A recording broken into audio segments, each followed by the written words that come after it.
천재별인고 11번째 시간입니다. 오늘은 다니엘 11장을 통하여 남방왕과 북방왕이 싸우는 일에 대해서, 클레오파트라나 비천한 자에 대해서, 지혜롭고 용맹한 자에 대해서, 남북전쟁과 3차 대전과 아마겟돈 전쟁에 대해서 교훈을 보도록 하겠습니다. 다니엘의 뜻은 하나님은 재판관이라는 뜻이라고 그랬죠. 천재의 대주제가 되셔서 인류 역사를 주관하시고 인간의 생사를 주관하시고 왕의 세움과 폐함을 주관하시고 나라의 지경과 경계를 주관하시고 나라의 흥망성쇠를 다 주관하시는 하나님이심을 우리가 알 수가 있는데요.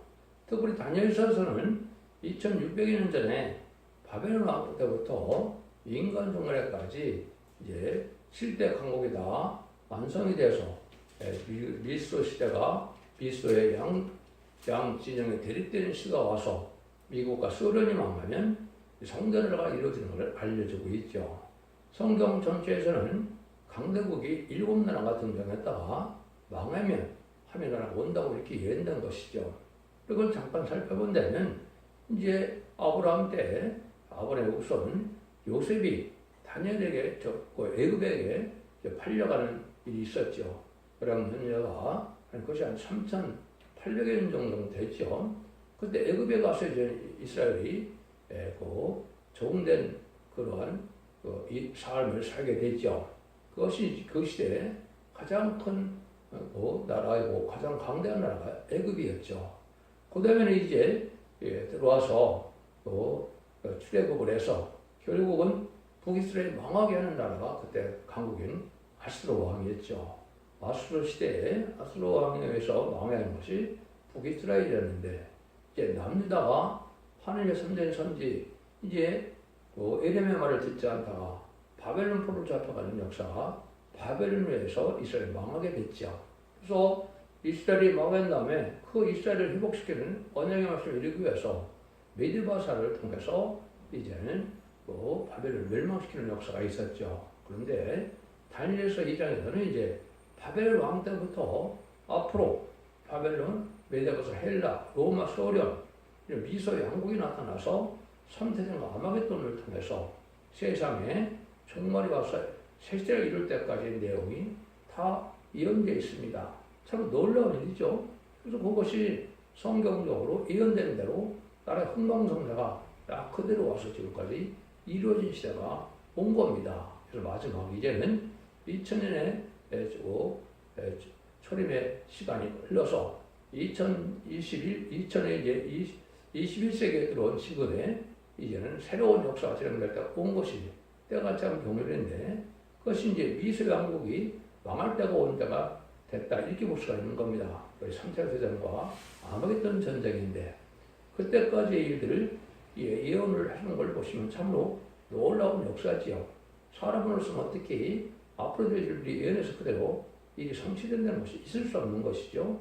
그것이 하느님이 모든 것을 주관하고 계시고 이때 하나님의 뜻을 이루어가는 역사가 어떻게 진행될지 알려주는 것이 바로 다니엘서 성경인데 특별히 다니엘서 11장에서는 이제 바벨론 왕 이후에 남방왕, 북방왕이 등장하게 되는데 그때 당시에 북방왕은 로마와 헬라를 뜻하는 겁니다. 남방왕은 이제 애굽을 뜻하는 것인데 이렇게 해서 막 싸움이 이루어지다가 결국은 그 세월이 많이 흘러서 이제 결국은 다니엘서 11장 21절인가요? 보면 비천한 자 스탈린이 등장하는 때가 나옵니다. 그래서 이때 소련 볼스키 병력이 나타나는 때가 오는데 이때부터 이제 북방왕은 이제 공산당이 되고 남방왕은 미국이나 한국이나 이 자본주의 세상이 남방왕이 되는 겁니다.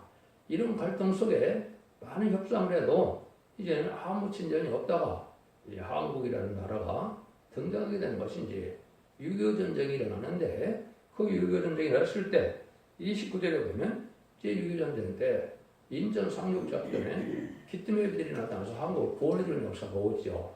그러고 난 다음에는 이제 무슨 일이 벌어지느냐 많은 협상시대가 지나가다 하나님 앞에 하나님을 아는 용맹한 사명자가 나올 것을 보여줬는데 이것이 임반인 시간 4,000명이 되지만은 쉽게 이루어지지 않고 어려운 일을 막 겪다가 작정 단계까지 이루어진다 이렇게 얘기했는데 이것이 바로 1300년에 들어가서 이만 시라섬을 일으키는 역사가 오는 것이 인간을 마지막 구원의 때 이루어질 역사다. 이렇게 볼 수 있는 겁니다. 그날이 임박하는 시점이 오는데 그날이 오기 전에 3차 대전과 이제는 아마겟돈까지 다 이루어져서 결국은 새 시대가 오기 전까지의 역사를 쫙 다 얘기하는 것이 바로 이 다니엘 11장이다. 이렇게 볼 수가 있는 겁니다. 이거하고 여러분이 비슷한 것 중에 이제 결국 11장에 보면 일곱 머리 열불 다진 짐승에 대해서 말씀을 아시죠? 거기서 일곱 머리를 할 때, 그렇게 계시록을 쓸 때 로마 시대를 중심으로 보면 다섯 나라가 이미 망했다 그랬죠. 그래서 애굽, 아수르, 바빌론, 메데바서, 헬라가 망한 것이고 한 나라가 있다는 것은 그때 당시에 이제는 로마가 있었죠. 그리고 이스라엘 백성들을 속국으로 하는 강대한 나라가 로마 시대인데 앞으로 장차 나올 나라가 하나가 있다 그랬죠. 그 나라가 바로 이제 소련인 겁니다. 그래서 적그리스도의 예표가 네로 황제가 됐는데 네로 황제와 같은 그러한 아주 악한 나라가 날 거라고 설득했는데 그것이 바로 소비에트 연방 소련이 되지요. 소련이 나와서 이제 열 나라를 거스르게 되는 위성국가를 이루는 시대가 있을 것이고 또한 계시록 8장이나 다니엘서에서 더 예언이 되어 있는 거지요. 다니엘서 7장에서도 보면 세상에 강대국이 네 나라가 나타나는데 그 네 나라를 영국을 해보면 미영부수 나라가 분명하지요. 이런 나라가 등장할 때 하나님의 마지막 역사가 이제 이루어지는 역사가 주임 때부터 의미가 있는 거죠. 그래서 폼페이 로마 왕영에서 이제 주전 63년 전에 이스라엘 백성들이 이제 속국이 돼서 식민지 생활처럼 이렇게 되게 된 거죠. 그 내용들을 구체적으로 다 말씀을 드렸는데 이걸 다 말씀을 드린다면 별로 우리에게 의미는 없고 이제 대충 전체적으로 봤을 때 주님 시대 이전에 그때부터 해서 이제 3세대 아마겟돈까지 될 일을 이 말씀을 통해서 한번 알아보도록 하겠습니다.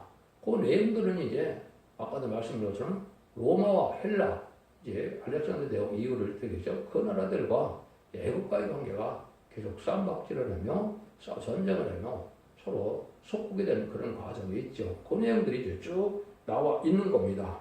그 내용을 보면 1절에 보면 내가 또 보면 미디아 사람 다리 원년에 일어날 것을 돕고 강하게 한 일이 있느니라. 그래서 미디아 사람 다리 원년에 이런 일이 여기서부터 시작이 된 것이죠. 그래서 다리오 미디아 왕이 BC 580년에 바벨을 멸망시킨 일이 있었죠. 그래서 그거 다리오 왕 2년에 이제 결국은 이스라엘이 회복되고 성도 회복되는 역사가 있었습니다.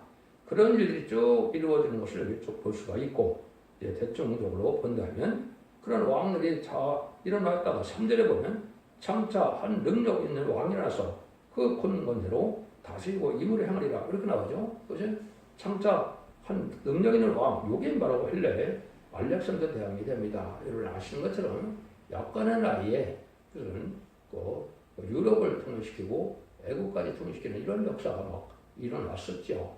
이 사람이 이제 죽었다가 결국은 그가 이제는 후계자가 없이 죽었기 때문에 4절에 보면 천하가 사방으로 나눠질 것이다. 그래서 네 나라로 나눠지는 역사가 있었죠. 그것이 바로 카산도, 셀레코스, 포톨레미, 루시마쿠스 이런 세상에 대해서 헬레니즘을 이루는 엄나라고 급변 세상이 되었죠.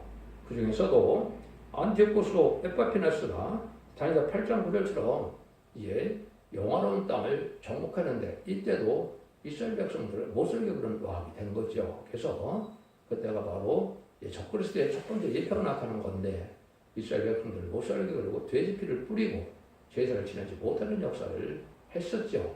그런 일이 쭉 이제 여기 신앙자들을 말씀을 한 겁니다. 그런 일이 해서 결국은 서로 치고받고 싸우는 역사가 이제 쭉 일어났죠. 그래서 이런 일들로 쭉 오다가 결국은 어디부터 이제 우리에게 의미가 있느냐. 이건 여러분들이 이제 첫대 중앙 홈페이지에 가면 이 말씀을 다 제가 풀어놨습니다. 역사적으로 어떤 왕이 무슨 일을 해서 어떻게 해서 이 역사가 말씀에 응용했던 사실 얘기를 했거든요. 그 내용을 해도 이름도 어렵고 또 신호 같은 역사니까 우리가 다 알 수도 없고 그런 내용이죠. 그런데 16절에 보면 이제 어떤 일이 벌어지느냐. 오직 와서 치는 자가 임을 행하리니 능히 그 앞에 설 사람이 없겠고 그 영화로운 땅에 설 것이요 그것은 멸망이 있으리라. 여기에서 영화로운 땅에 산다는 말이 이제 의미가 있는 말이 된 겁니다. 이 영화로운 땅은 육적 유대인, 팔레스타인을 얘기하는 거죠.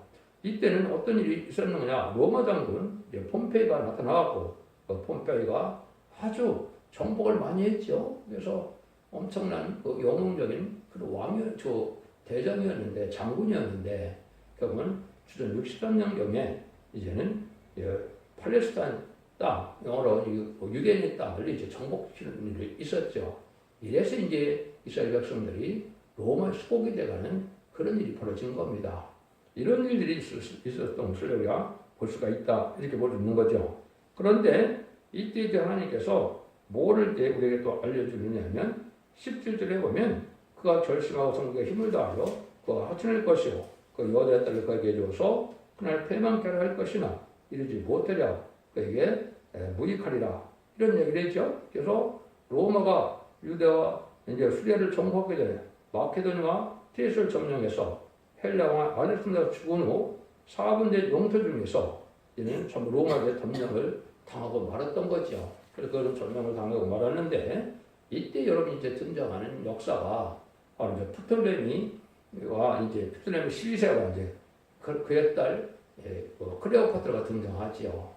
클레오파트라가 이제 아마 이게 뭐 남매지간이라고 되는 것 같아요. 왕이 됐는데 로마가 이제 그 애굽을 점령하고 그 속국을 만들기 위해서 이제 그런 계획이 있었죠. 그런데 그때 당시 이제 걸출한 그 장군이 있었죠. 여러분이 잘 아는 이제는 그 폼페이스와 줄리어스 시저가 있었죠. 그래서 이들이 서로 싸움에다가 결국은 이제는 폼페이가 죽게 되는데 줄리어스 시저가 이제 애굽 왕의 후견이 돼서 시급하면 총독처럼 된 거죠. 그래서 그런 일이 벌어졌는데 이 여러분이 잘 아는 것은 그 클레오파트라가 그 적국의 대장이나 마찬가지인데 그 사람을 계속 결혼을 하게 되죠. 결혼하게 되다 보니까 이제는 사랑 노릇에 빠져서 로마의 속국의 역할을 잘 하지 못하고 그런 일을 하니까 로마에서 어떻게 합니까? 안토니라는 다른 그 장군을 또 보내게 되죠. 그 장군을 보게 되는데 이 또 클레오파트라는 그 자기 그 남편을 사는 왕을 버리고 적군의 대장을 갖다 이제 그 남편 삼았다가 그 남편을 또 버리고 또 이제 안토니에게 시집가는 역사가 있었죠. 여러분이 이게 이제 많은 영화 속에 제가 어렸을 때 보면 주말 영화에 보면 이 영화가 많이 나왔던 게 기억이 납니다. 그런 일들이 이제 벌어졌죠. 그래서 안토니를 돕고 이제 그와 또 결혼을 하게 됐으니까 시저가 이제는 또 결국은 천박심사가 되는 그런 일이 벌어졌죠. 그런데 18절에 이제 그런 일이 있다가 뭐라 그럽니까? 그 후에 그가 얼굴로 섬들로 들어와 많이 취할 것이나 한 대장이 있어서 그에 보이는 수욕을 씻고 그 수욕으로 그에게 돌릴 것이므로 이때가 이제 시저가 들어와서 로마 개선자금이 돼서 한나를 정복했으니까 아주 개선자금에 대해서 로마에 들어오는 것을 볼 수가 있었죠. 그러니까 이제 시저가 아주 인기가 많으니까 욕심이 생긴 겁니다. 욕심이 생겨서 자기가 이제 집정관이 됐는데도 그게 만족하지 않고 이제 황제를 꿈꾸는 일이 벌어졌죠. 근데 여기 보니까 뭐라는 한 대장이 있어 그랬죠. 이 한 대장이 바로 이제 여러분 잘 브루터스입니다. 브루터스가 해서 이제 암살을 당하게 됐죠.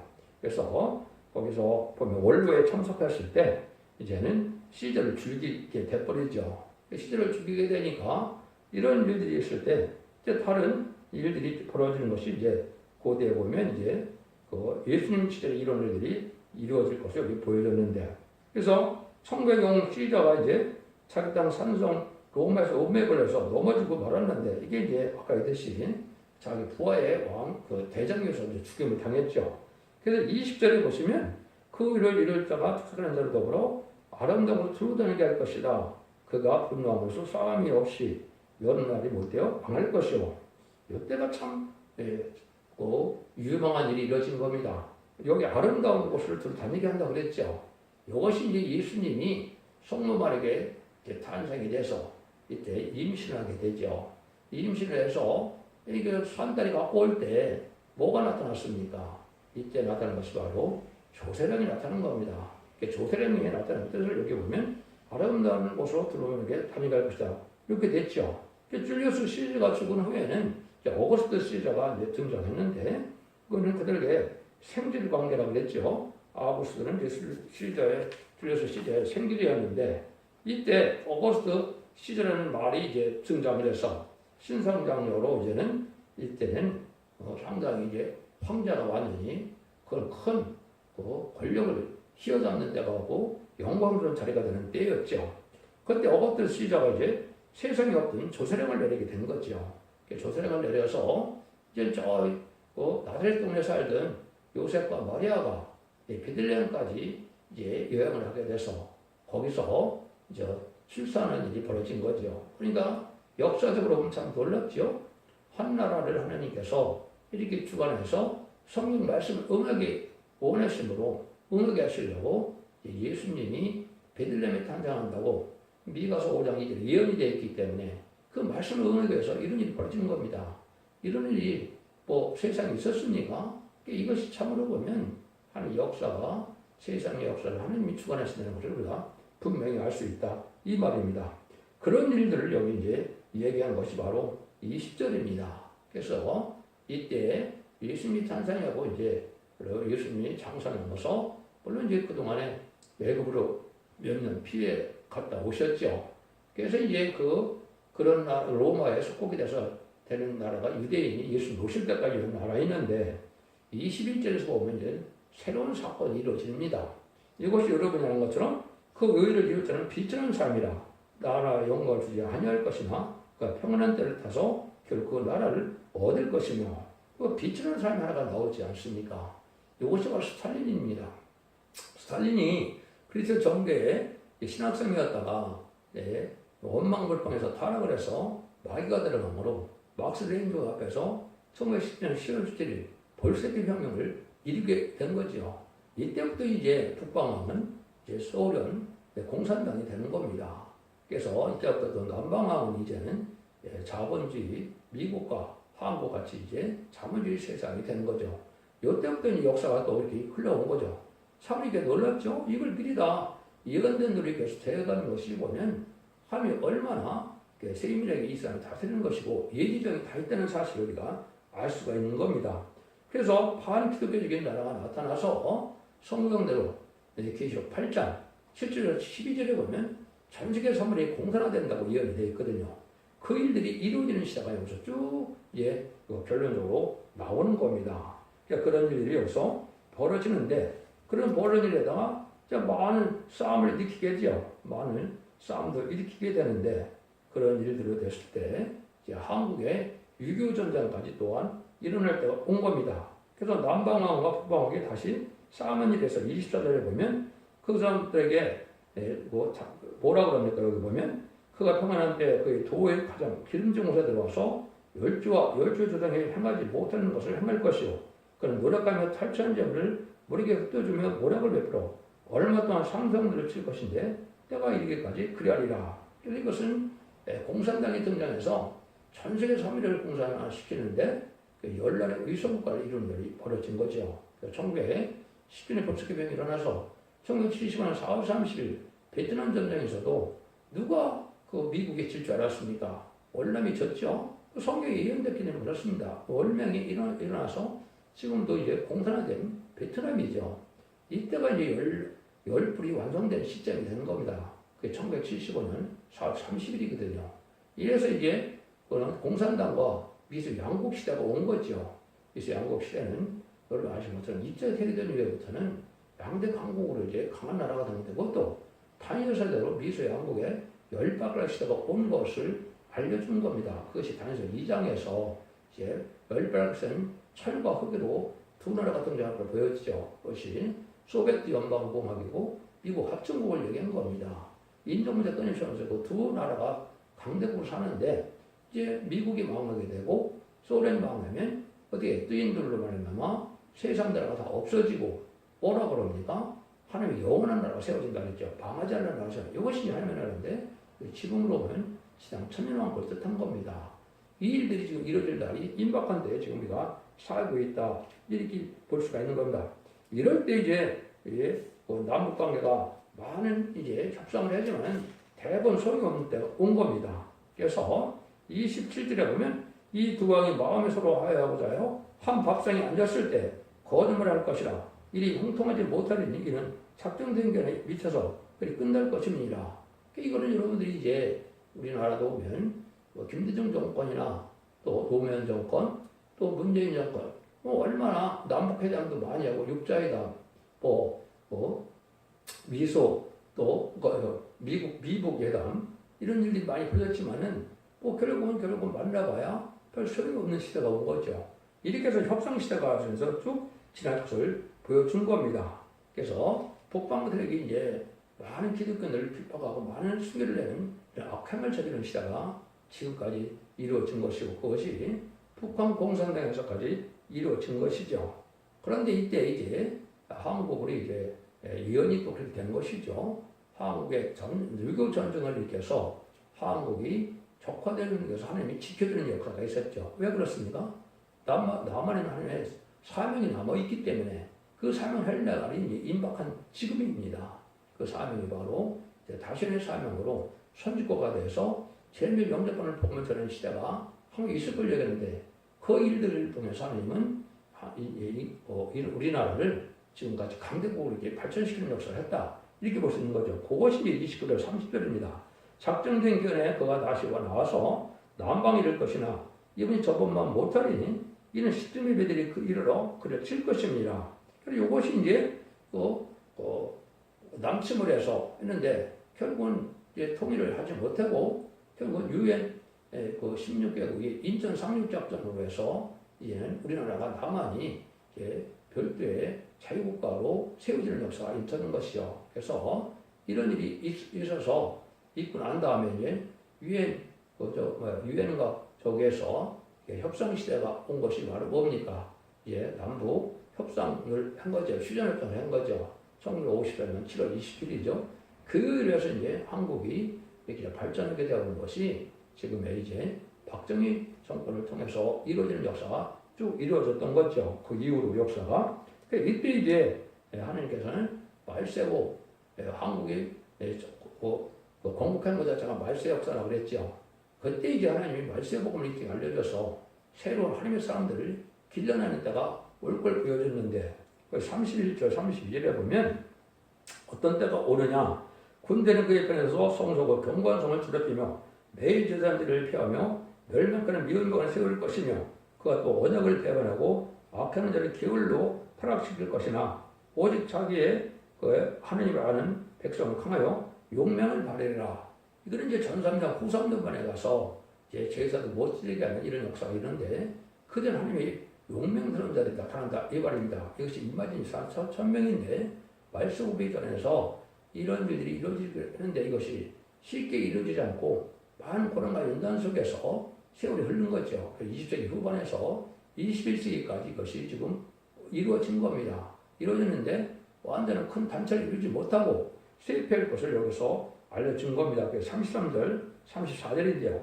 백성 중에 지혜로운 자가 많은 사람을 가르칠 것이나 그들이 칼날과 불꽃과 사로잡힘과 약탈을 당하여 여러 날 동안 세입하리라. 그들이 세입할 때 총 얻을 것이니 많은 사람이 기울러 와서 그들과 친합할 것이며 그래서 옳은 진리로 말세의 복음의 비밀이 이 땅에 나타나서 죽장부 세시하고 아까 별승천하는 아름다운 수의 영원한 복음을 전하는 시대가 바로 20세기 후반인데 그런데 이것이 큰 세력을 얻지 못하고 지금까지도 아주 연약한 상태로 있는 것이죠.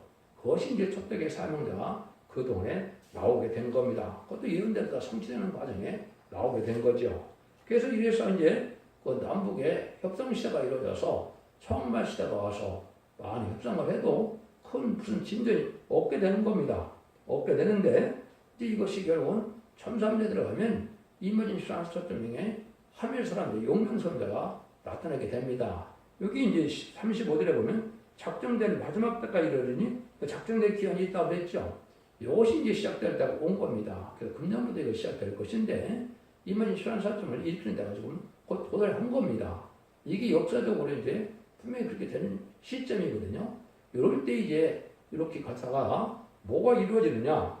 문제는 이제 신을 대적하고 형통하기를 이 사람들이 이제 자기 자기 힘을 신을 삼는 이런 세력이 무신론이면 공산당 세력이죠. 기득권을 부수하지 않는 세력이 됐다가 강원적이 돼서 결국은 40절이 이제 응하는 겁니다. 37절은 그 세력의 신을 공멸할 것이라고 했죠. 그러니까 하나님을 전혀 부수하지 않고 주님을 부수하지 않고 성경 말씀을 부인하는 진리를 대적하는 이런 세력이 되는 거죠.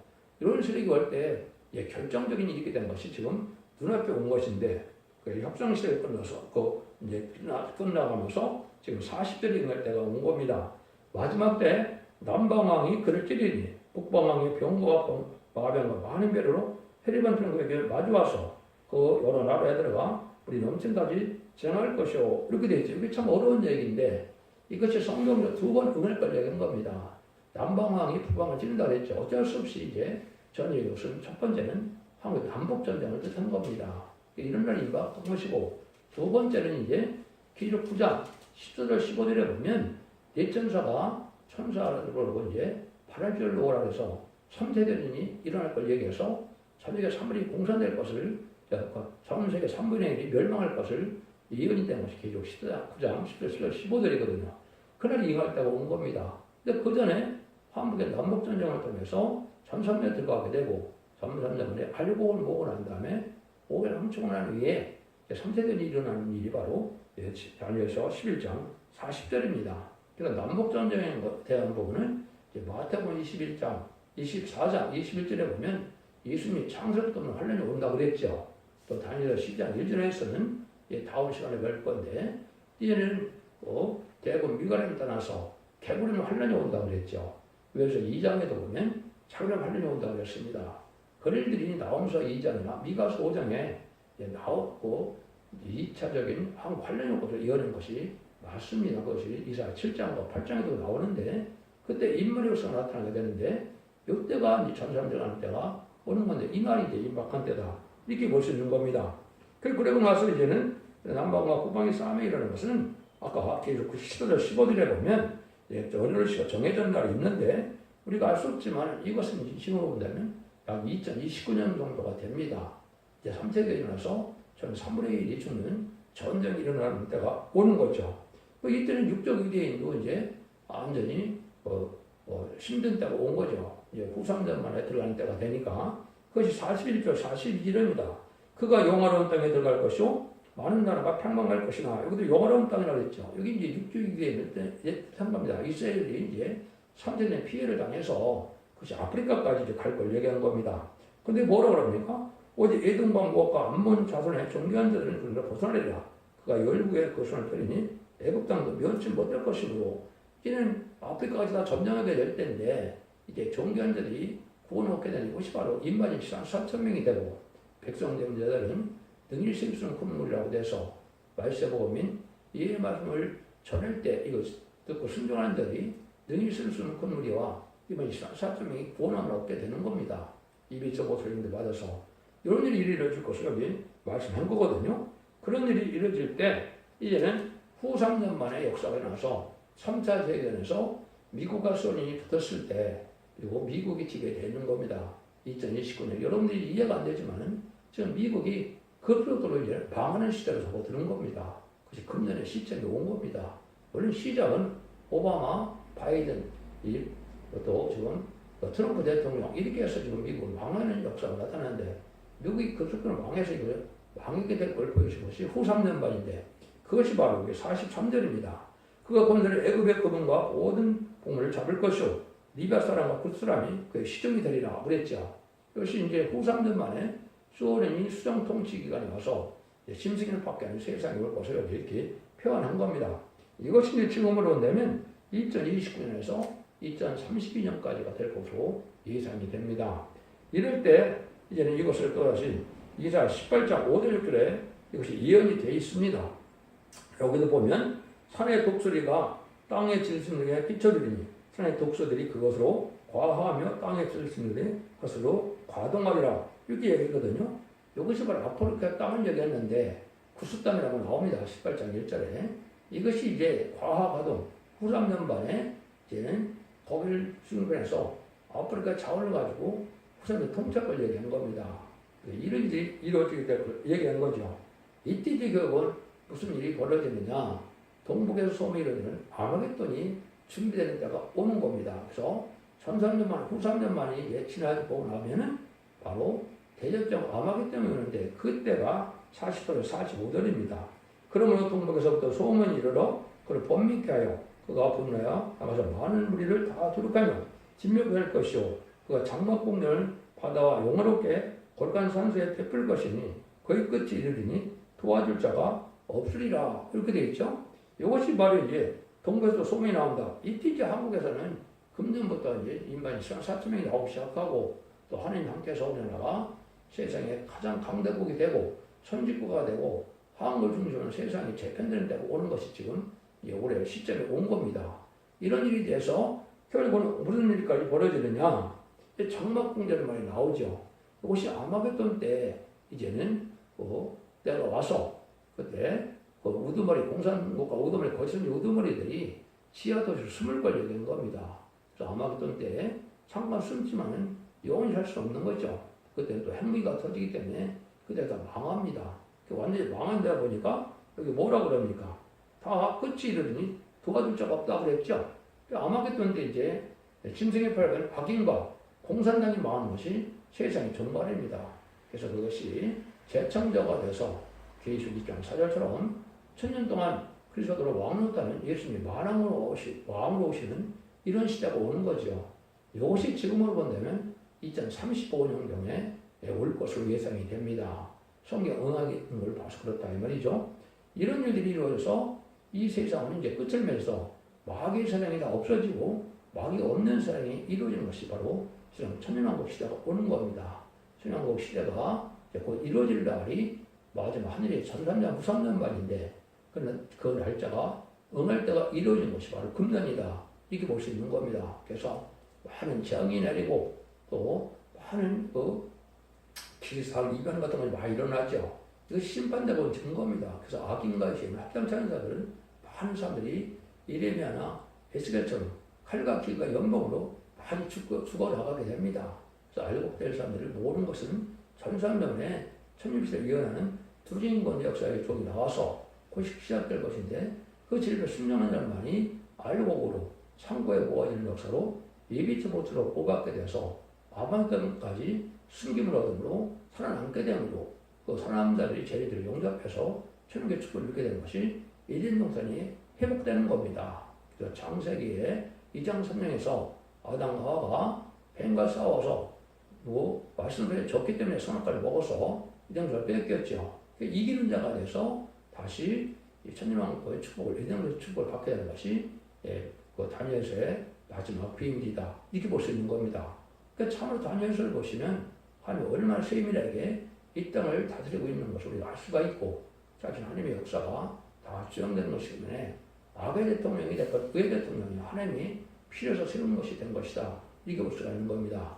여러분들 이 진리를 잘 분별해줘서 얼마 남지 않은 시대에 이제 원죄 자문제 해결하는 이런 말씀을 읽고 듣고 지키는 은혜를 받아서 영원간의 구원으로 5만대의 축복을 누리는 복된 종들과 성도님들 다 되시기를 예수님으로 간절히 축원드립니다. 아멘.